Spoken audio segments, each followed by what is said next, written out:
Hello guys, welcome back to Lulu ASMR. Today I will be reading a book, one of my favorite books, The Little Prince. Let's start. Chapter 1. We are introduced to the narrator, a pilot, and his ideas about grown-ups. Once, when I was 6 years old, I saw a magnificent picture in a book called True Stories from Nature about the primeval forest. It was a picture of a boa constrictor in the act of swallowing an animal. Here is a copy of the drawing. In the book it said, boa constrictors swallow their prey whole without chewing it. After that, they are not able to move, and they sleep through the 6 months that they need for digestion. I pondered deeply, then over the adventures of the jungle, and after some work with a colored pencil, I succeeded in making my first drawing. My drawing, number 1. It looked like this. I showed my masterpiece to the grown-ups and asked them whether the drawing frightened them. But they answered, "Frightened? Why should anyone be frightened by a hat?" My drawing was not a picture of a hat. It was a picture of a boa constrictor digesting an elephant. But since the grown-ups were not able to understand it, I made another drawing. I drew the inside of the boa constrictor so that the grown-ups could see it clearly. They always need to have things explained. My drawing number 2 looked like this. The grown-up's response this time was to advise me to lay aside my drawing of boa constrictors, whether from the inside or the outside, and devote myself instead to geography, history, and arithmetic and grammar. That is why, at the age of 6, I gave up what might have been a magnificent career as a painter. I had been disheartened by the failure of my drawing number 1 and my drawing number 2. Grown-ups never understand anything by themselves, and it is tiresome for children to be always and forever explaining things to them. So then, I chose another profession and learned to pilot airplanes. I have flown a little over all parts of the world, and it is true that geography has been very useful to me. At a glance, I can distinguish China from Arizona. If one gets lost in the night, such knowledge is valuable. In the course of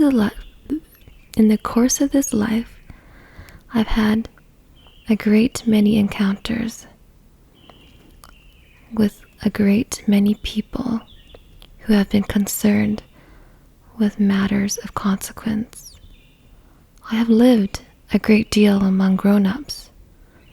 I have seen them intimately, close at hand, and that hasn't much improved my opinion of them. Whenever I met one of them who seemed to me at all clear-sighted, I tried the experiment of showing him my drawing number one. I've always kept, I would try to find out, so if this was a person of true understanding, but whoever it was, he or she would always say, "That is a hat." Then I would never talk to that person about boa constrictors or primeval forest or stars. I would bring myself down to his level. I would talk to him about bridge and golf and politics and neckties, and the grown-up would be greatly pleased to have met such a sensible man.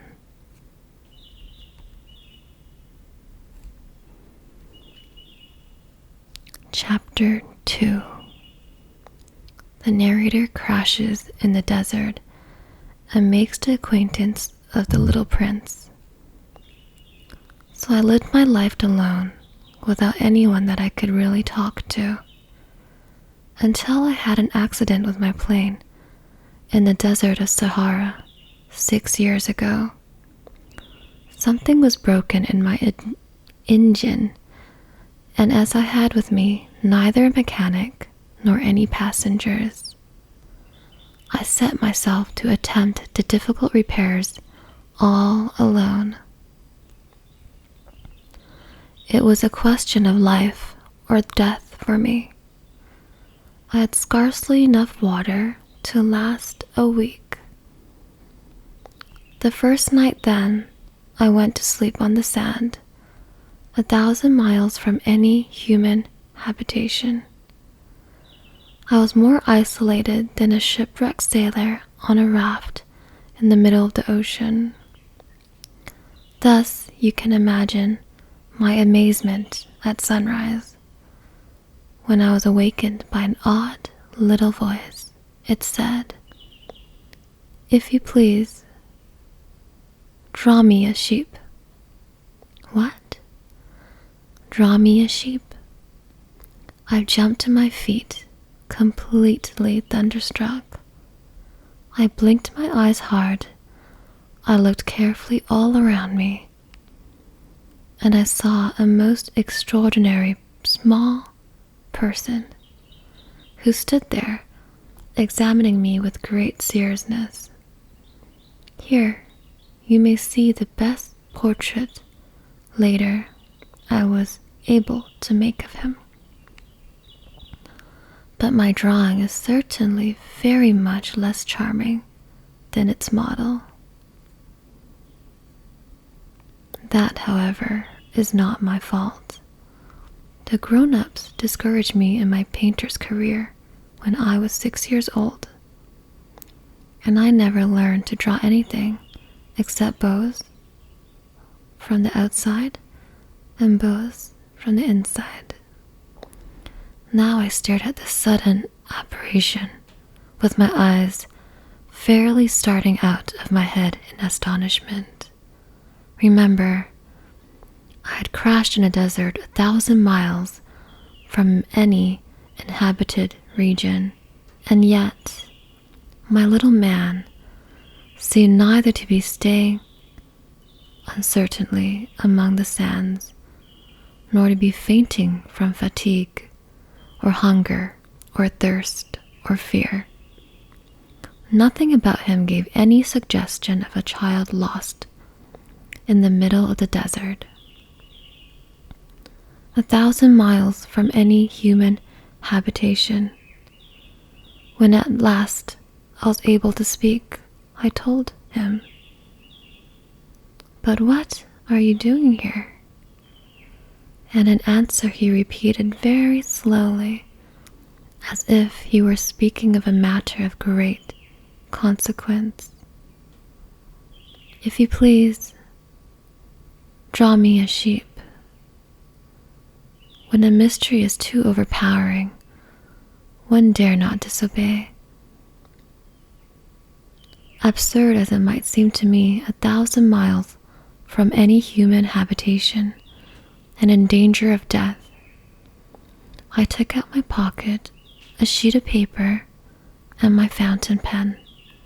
But then I remembered how my studies had been concentrated on geography, history, arithmetic, and grammar, and I told the little chap, a little crossly too, that I did not know how to draw.